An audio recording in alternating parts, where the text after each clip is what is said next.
I'm Sandra Caron, and I'm a professor of family relations and human sexuality. I teach the large family studies course, as well as the large human sexuality class for the college, as well as small seminars in family studies and human sexuality, some graduate courses as well. I did my undergraduate here, and I also had a wonderful mentor. His name was Dr. Lloyd Brightman, and I stayed and worked with him as a graduate student, and he knew that I wanted to go on for my doctorate.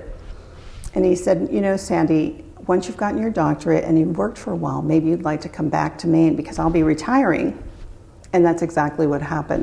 I just published a book on the sex lives of college students, a quarter century of college students' attitudes and behaviors, and really interested in knowing the reality of what's happening versus, let's say, I say the difference between real sex and real sex, meaning real sex as in what we're being fed by the media versus the reality of college students' lives. There are a couple things from the research that I find interesting. One focus is that, unfortunately, I think many college students are performing sex. It's like we've lost touch with what sexuality was supposed to be about pleasure and being a connection with someone else. There's another piece to the research that I was fascinated with and really almost discouraged. And that was the question, have you talked to your parents about sex? And I and others in my field have been for decades talking about the importance of parents being the sex educators of their children.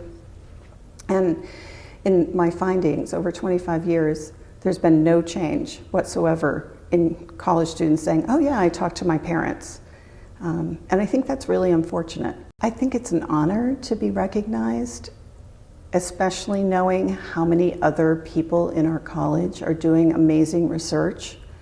What's really important to recognize about the College of Education is our emphasis on the whole student, the whole person.